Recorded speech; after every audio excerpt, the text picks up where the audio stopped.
पिछले कुछ दिनों में क्रिप्टो मार्केट काफी नीचे आई है। बिटकॉइन $50,000 से नीचे आ गया था, अभी वापस से थोड़ा सा ऊपर गया है।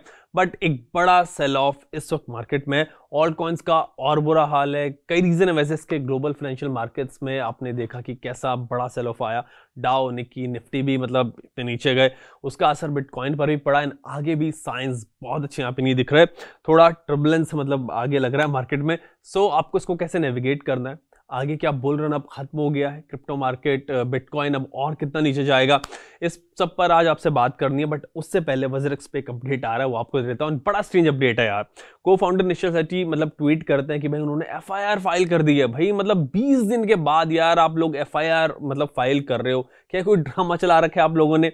ईसीएस की कंप्लेन फाइल कर दी थी, बट एफआईआर में ना टाइम लगता है। मतलब भाई 2000 करोड़ रुपए का हैक हुआ है, लोगों के पैसे। आपने कंप्लेन की तो अगले दिन मतलब हो जाती है एफआईआर। कुछ इन्फॉर्मेशन आपने ही नहीं दी होगी तो एफआईआर नहीं हुई। यूजर्स परेशान है यहाँ पे। वज्रक्स 18-20 दिन बाद कह रहा है कि हमने एफआईआर फाइल कर दी है। मतलब ये हाल हो रहा है इनका। इस पर आगे कुछ अपडेट जो आएगा वो मैं आपको बताता ही रहूंगा। लेकिन सबसे पहले जो आज बात करनी है वो क्रिप्टो मार्केट पर ही बात करनी है आपसे। कनेक्ट करते हैं इस पर बिटकॉइन फाउंडर काशिफ रजा से।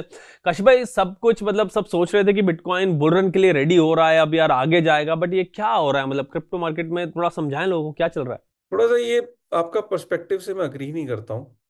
क्योंकि ये कह देना कि क्रिप्टो मार्केट डाउन है तो थोड़ा सा गलत ये उदाहरण दिया आपने। अगर आपको ये कहना चाहिए कि पूरी फाइनेंशियल मार्केट्स का मेल्टडाउन है तो बात समझ में आती है। आज की डेट में क्रिप्टो को अलग से देखना गलत है। आपको ये कहना चाहिए कि जो पूरी फाइनेंशियल मार्केट्स है वो सब डाउन है। आप ये कहते हैं कि यूरोपियन मार्केट जो है वो 2.5% से डाउन नहीं है।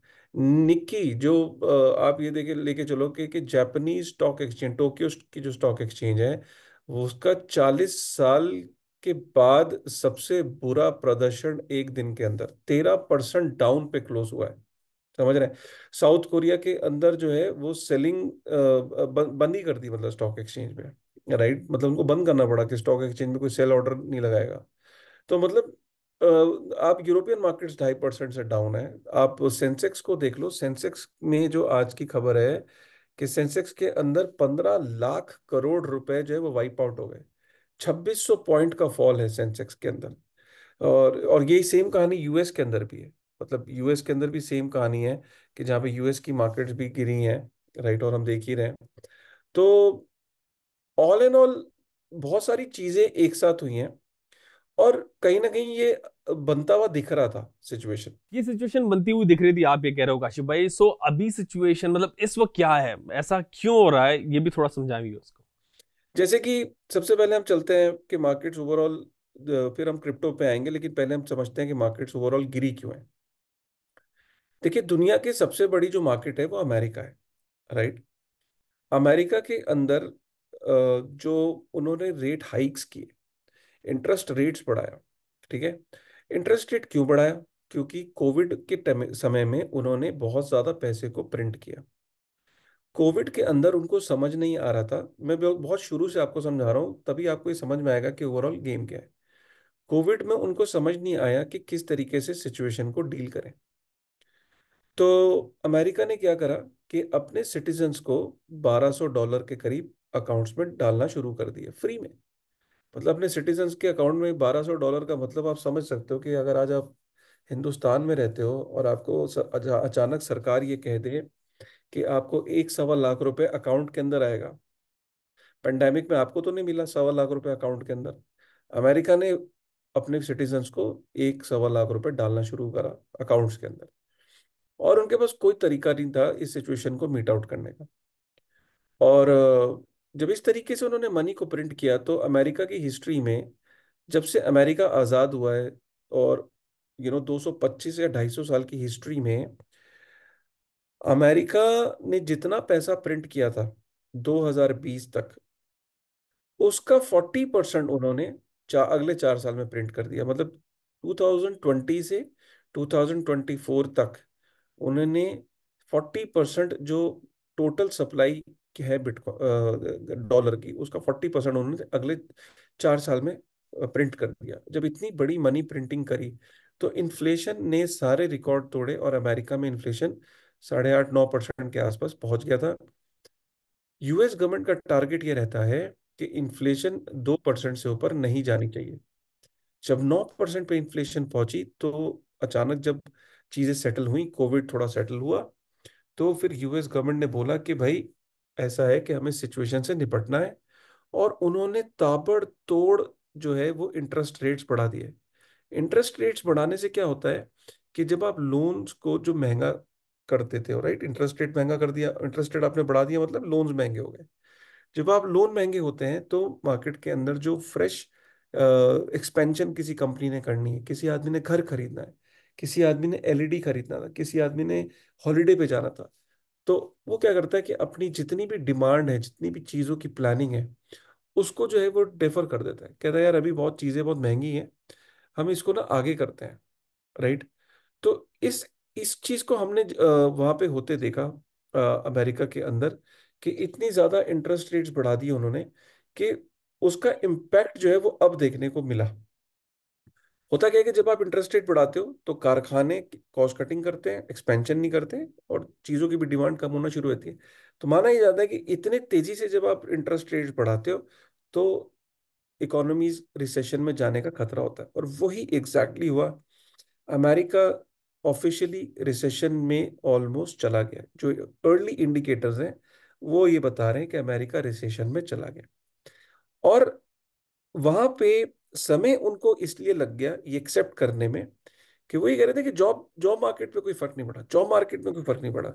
लेकिन जो लेटेस्ट डेटा आया, उस लेटेस्ट डेटा ने ये बताया कि अनएम्प्लॉयमेंट जो है वहां पे, अनएम्प्लॉयमेंट का रेट पिछले 2-3 महीने से बढ़ रहा है, और इस बार जो बढ़ा तो 1,75,000 जॉब एक्सपेक्टेड थी कि वो क्रिएट होंगी, उसके अगेंस्ट 1,14,000 क्रिएट हो पाई। इसका मतलब ये कि डेफिसिट बढ़ रहा है। तो अनएम्प्लॉयमेंट बढ़ रही, अनएम्प्लॉयमेंट बढ़ती ही तब है जब इकोनॉमी के अंदर रिसेशन आती है। रिसेशन ऑफिशियली अगर 2 क्वार्टर के अंदर, 6 महीने के अंदर, अगर जीडीपी कंसिस्टेंटली फॉल कर रही है, दो दो क्वार्टर का जीडीपी फॉल कर गई, तो ये माना जाता है कि आप रिसेशन में। तो रिसेशन के बहुत सारे यार्डस्टिक्स हैं, जिसमें से अनएम्प्लॉयमेंट का डेटा एक बहुत बड़ा यार्डस्टिक है।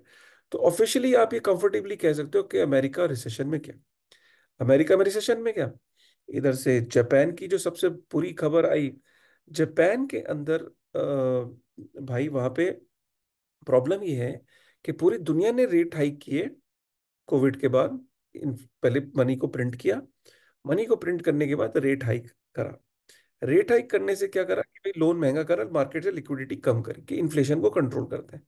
Japan was the only country जिसने कहा मुझे कोई फर्क नहीं पड़ता, मैं इन्फ्लेशन को देखूंगा, मेरे लिए प्रायोरिटी नहीं है। मेरे लिए प्रायोरिटी है कि मेरी इकोनॉमी बूम करे। बूम कैसे करेगी? जब मैं मार्केट में लिक्विडिटी बढ़ाऊंगा, मैं रेट हाइक नहीं करूंगा। जापान ने उल्टा रेट कट कर दिए, और जापान ने दबा के मनी प्रिंटिंग करी। आज वहां पे इन्फ्लेशन 2.8%, मतलब जो उनका टारगेट भी, उनका भी 2% है। 2% से कंसिस्टेंटली 2 साल से इन्फ्लेशन 2% से ऊपर चल रहा है। अब अचानक उन्होंने क्या करा कि इंटरेस्ट रेट्स उन्होंने कम कर दिए, बाकी पूरी दुनिया ने इंटरेस्ट रेट बढ़ा दिए। तो जो जापानीज येन था वो, कहीं ना कहीं वो उन्होंने अपनी वैल्यू, अपनी करेंसी को वीक कर लिया। जब करेंसी वीक होती है तो जो वहाँ के जो एक्सपोर्टर्स होते हैं उस कंट्री के, उनको बहुत फायदा होता है, राइट, क्योंकि उनको ज्यादा डॉलर मिलते हैं, राइट। उनको तो उनकी वीक वीक करेंसी होने की वजह से वहाँ की कंपनियों को बहुत फायदा हो रहा था, राइट। तो जो वीक करेंसी होने से जो वहाँ की कंपनियां होती हैं, तो होता क्या है कि जब इंटरनेशनल मार्केट में उनका प्रोडक्ट जो है, उनकी प्राइसिंग बड़ी कॉम्पिटिटिव रहती है। क्योंकि सपोज करिए अमेरिका को अगर जापान से कोई चीज लेनी है, ठीक है, तो अमेरिकन को अगर जापान से कुछ लेना है तो उनको कम डॉलर स्पेंड करने पड़ रहे हैं। तो उनको चीज जब सस्ती पड़ रही है तो जापानीज प्रोडक्ट अमेरिका की मार्केट में कंपटीटिव प्राइसिंग पे जब बिकते हैं तो ज्यादा बिकेंगे। तो उन्होंने इंटरेस्ट रेट को लो रखा, तो इसलिए उनके प्रोडक्ट कंपटीटिव प्राइसिंग पे थे। तो जापानीज कंपनीज को बहुत फायदा हो रहा था, टोयोटा वोयोटा को बहुत फायदा हो रहा था। लेकिन इसकी फ्लिप साइड क्या है?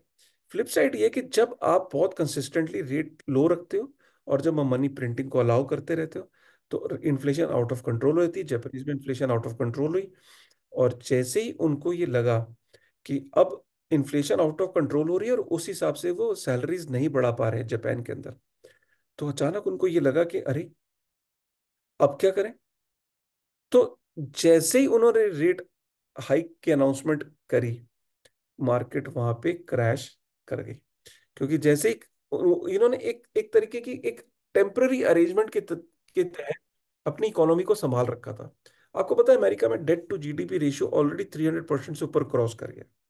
मतलब सोचिए, आमदनी आपकी 100 रुपए हो और देनदारी आपकी 300 रुपए हो, मतलब जीडीपी आपकी, सपोज आपकी आमदनी 100 रुपए, देनदारी 300 रुपए, तो डेट टू जीडीपी रेशियो वहां पे 300% का डेट टू जीडीपी रेशियो है।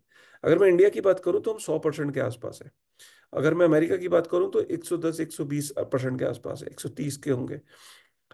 जापान की बहुत बुरी हालत है कि वहां पे आमदनी 100 रुपए और देनदारी 300 रुपए। किसी भी आदमी की अगर ये सिचुएशन होगी, इंडिविजुअल पे भी अगर ये फॉर्मूला लगाएंगे तो वो होगा ही होगा। तो अचानक जब वहां पे रेट हाइक हुआ, तो जो वहां की कंपनीज थी उनके स्टॉक टम्बल डाउन हो गए, तड़ तड़ तड़ एक एक करके गिरने लगे। वहां की जो टॉप कंपनियां हैं उनके अगर आप शेयर देखो तो डबल डिजिट में 20% तक का करेक्शन आ गया। तो इन यूएस आपका रिसेशन में चला गया, जापान की स्टॉक मार्केट, क्योंकि जो एक ताश का पत्ता था जो उन्होंने टेम्पररी कोविड के बाद से चीजों को संभाल रखा था, वो गिर गया। और इधर से यूरोप वगैरह के अंदर भी आप देख रहे हो कि मार्केट्स ने टम्बल डाउन हुई। इंडिया भी इससे बचा हुआ नहीं है। ये समझ लीजिए कि ये एक आज जो हुआ बेसिकली वो एक ब्लैक स्वान इवेंट था। इसको क्रिप्टो की भाषा में बोले तो एक एफटीएक्स वाला इवेंट था, जैसे एफटीएक्स हैक हुई थी। तो हैक क्या हुई थी एफटीएक्स के अंदर, जो वो निकल के आया था कि मैनिपुलेशन हुई। तो अब थमा नहीं है, क्योंकि अल्टीमेटली हर चीज इंटरलिंक्ड होती है, ये फैलेगा। और जो इसका आप ये समझ लीजिए कि अभी करेक्शंस आपको और मार्केट्स में भी देखने को मिलेगी। जो बफेट इंडिकेटर होता है उसके हिसाब से इंडिया की मार्केट भी ओवर वैल्यूड है। अगर आप जो बफेट इंडिकेटर को अगर आप अप्लाई करो, उसकी मैं डिटेल में नहीं जा रहा हूँ, लोग गूगल कर सकते हैं। तो बफेट इंडिकेटर के हिसाब से भी जो फॉर्मूला है उस हिसाब से भी इंडिया की को वो ओवर वैल्यूड मानते हैं। कशिश भाई, इसका इतना इम्पैक्ट पड़ा क्रिप्टो मार्केट पे यार, मतलब कहानी तो मतलब हुई फाइनेंशियल मार्केट्स में, बट क्रिप्टो तो यार थोड़ा अलग डोमेन है ना। सिंपल सी बात है, मैं आपसे एक सवाल पूछता हूँ कि आपको, आपके पास 1 लाख रुपए है, ठीक है, और आपके 1 लाख रुपए की सेविंग है, और आपकी सेविंग सारी स्टॉक मार्केट में और क्रिप्टो में कोई 60-70 हज़ार है, और 30 हज़ार रुपए आपकी गोल्ड में, ठीक है। और आपको आभास होने लग जाए कि यार मेरी जॉब जा सकती है, सपोज, कभी ना जाए, बट आपको एक अंदर से आपको कंपनी इशारा कर रही है कि यार हम रीस्ट्रक्चरिंग कर रहे हैं, अफोर्ड नहीं कर पाएंगे, बहुत लॉस हो रहा है, कंपनी के फाइनेंशियल अच्छे नहीं जा रहे, हॉल बनाना शुरू कर दिया है। सबसे पहले आप अपनी वाइफ से जाके क्या बात करें? एक स्वाभाविक सी बात है कि आप अपनी वाइफ से जाके ये बात करेंगे कि देखो, कुछ अच्छा नहीं चल रहा है कंपनी में, I am trying to search something else, but फिलहाल अपने को कॉस्ट कटिंग करनी है, और ना थोड़े खर्चे हमें कंट्रोल करने पड़ेंगे, और थोड़े से हमारी ये जो इन्वेस्टमेंट्स यार थोड़ा रिस्की उसमें है ना, इसको थोड़ा आगे हमें पैसों की जरूरत पड़ सकती है, और कहीं ऐसा ना हो तब मार्केट गिरी हुई हो और हमें तब पैसों की जरूरत पड़े, हम ना इसे निकाल के गोल्ड में डाल देते हैं। तो वही कहती बहुत अच्छा आइडिया है, वहां से निकाल के गोल्ड ईटीएफ में डाल दो या गोल्ड में डाल दो। स्टॉक मार्केट का कोई भरोसा नहीं होता है, जब जरूरत पड़ेगी ना पैसे की और नौकरी भी नहीं होगी। तो ये चर्चा एक घर में नहीं हो रही होती रिसेशन में, ये चर्चा बहुत सारे घरों में होती है, हो रही होती है। जब ये बहुत सारे घरों घरों में होती है तो इसका रिपल इफेक्ट आता है। अब रिपल इफेक्ट क्या है? रिपल इफेक्ट सीधी सी बात है कि अमेरिका की अनाउंसमेंट जब रिसेशन की परसों आई थी, और इधर से जापान की आ गई, तो अब पूरी दुनिया में एक ये हो गया कि यार रिसेशन और बुरा टाइम और स्टॉक मार्केट डाउन, तो लोग सबसे पहले रिस्की एसेट्स में से पैसा निकालते हैं। इस समय जो आप देख रहे हो कुछ नहीं है, मार्केट के अंदर एक रिएक्शन है कि आप रिस्की एसेट से पैसा निकलता हुआ देख रहे हो, दैट्स इट। कशिश भाई, एक और बात बताएं कि ये क्या, ये और बड़ा क्रैश आपको दिख रहा है आगे जाके मार्केट में? क्या और नीचे यहां से जा सकता है बिटकॉइन? बिल्कुल जा सकती है, दोनों चीजें इंटरलिंक्ड हैं। स्टॉक मार्केट भी अगर और नीचे जाती है तो क्रिप्टो भी नीचे जा सकता है। क्रिप्टो में, फिर क्रिप्टो को ना दो भागों से देखिए, क्रिप्टो में दो भाग होते हैं। क्रिप्टो में एक होता है बिटकॉइन और एक होता है crypto alt coins. Alt coins और बिटकॉइन जैसे मूव करेगा ऑल्ट कॉइन हिसाब से बिहेव करेंगे। अभी बिटकॉइन के अंदर भी काफी करेक्शन देखने को मिली है, तो ऑल्ट कॉइन्स उस हिसाब से बिहेव कर रहे हैं। लेकिन जब रिकवरी होगी तो बिटकॉइन की बहुत तेजी से होगी, लेकिन हो सकता है ऑल्ट कॉइन्स की तेजी से ना हो। तो इन चीजों को बहुत ध्यान में रखिएगा कि लोग इतने तो अवेयर होते ही जा रहे हैं कि अब उनको लगता है कि बिटकॉइन के अंदर रिकवरी फिर भी तेजी से हो जाती है, कई ऑल्ट कॉइन्स के अंदर रिकवरी नहीं हो पाती है। तो अभी तो आप ये लेके चलो कि मार्केट और ओवर रिएक्ट भी कर सकती है अपनी, मतलब जैसे कहते हैं ना कि जो उसको इतना रिएक्ट नहीं करना चाहिए उस हिसाब से भी और ज्यादा कर सकती है, यहाँ से और नए नीचे लेवल पे जा सकती है। 50,000 का भी उसने लेवल आज ब्रेक किया बिटकॉइन ने। अब 50,000 जब कर ही दिया, साइकोलॉजिकल एक बैरियर भी होता है, तो वो 47 भी जा सकता है, 46 भी जा सकता है, चाहने को कुछ भी जा सकता है। अब सपोज करो अमेरिका अगर इमरजेंसी मीटिंग कर ले, जिसके चांसेस हैं, अगर वो इमरजेंसी मीटिंग करके वो बोल दे कि हम रेट कट कर रहे हैं, अब रेट कट सपोज वो कर दें 100 बेसिस पॉइंट का अनाउंसमेंट कर दें, या 75 बेसिस पॉइंट की अनाउंसमेंट कर दें, तो इसमें क्या होता है कि मार्केट एक्सपेक्ट कर रही होती है सपोज 25 बेसिस पॉइंट, और एकदम अनाउंसमेंट हो जाए 75 की, तो फिर क्या हो। तो अब ये डिपेंड करता है अमेरिका इस सिचुएशन को कैसे देखता है। देखिए आज के डेट में मार्केट सारी इंटरलिंक्ड है, और हमने एक पॉइंट तो डिस्कस किया ही नहीं इस पूरे सिनेरियो में कि क्या गल्फ के अंदर क्या सिचुएशन देख रहे हो आप। इस टाइम गल्फ के अंदर एक वॉर लाइक सिचुएशन बनी हुई, सप्लाई चेन्स डिसरप्ट हो सकती हैं। गोल्ड, आपका ऑयल से लेके जो आपके जहाज हैं पानी के, वो यमन के पास से गुजरते हैं, रेड सी से गुजरते हैं। पूरी दुनिया में अगर दो तीन शक्तिशाली देश आपस में भिड़ने जा रहे हैं, जो कि जिसके चांसेस बहुत ज्यादा हैं, तो क्या ये सप्लाई चेन को डिसरप्ट नहीं करेगी। तो सप्लाई चेन डिसरप्ट होने से भी इन्फ्लेशन बढ़ सकती है। तो आने वाली स्थिति कोई बहुत अच्छी नहीं दिख रही है, और जब कोई चीज अच्छी नहीं दिख रही है तो फिर वो वहां कोई किसी भी तरीके का फंडामेंटल या टेक्निकल चार्ट कोई काम नहीं करता है। मार्केट इस समय इमोशनल सेंटिमेंटल जोन में जा चुकी है, जहां कोई टेक्निकल एनालिसिस, कोई फंडामेंटल एनालिसिस काम नहीं करती है, सिर्फ हम इमोशनली रिएक्ट करते हैं। इमोशनली रिएक्ट मैंने जैसे बताया कि अगर आपको जॉब से इनसिक्योरिटी होगी, तो आप कुछ इमोशनली डिसाइड करोगे, इमोशंस आपके ज्यादा भारी हो जाएंगे आपके ऊपर उस समय। फाइन, तो क्रिप्टो मार्केट और नीचे जा सकती है बिकॉज ग्लोबल फाइनेंशियल मार्केट्स इस वक्त अनस्टेबल हो रही है। थोड़ा रिकवरी आज हमने देखा कि आई, but still sentiments are not that good. इस पर भी आगे जो अपडेट आता रहेगा वो मैं आपके लिए लेकर आता ही रहूंगा। विजिट्स पर भी हम लगातार वीडियो ला रहे हैं, इस पर भी कर लेंगे। आज के लिए इस वीडियो को इतना ही रखते हैं। क्वेश्चंस आप कमेंट सेक्शन में लिख देना, फिर उसको अगली वीडियो में ले लेंगे। मैं मिलता हूं आपसे अब नेक्स्ट वीडियो में अपनी, तब तक के लिए टेक केयर।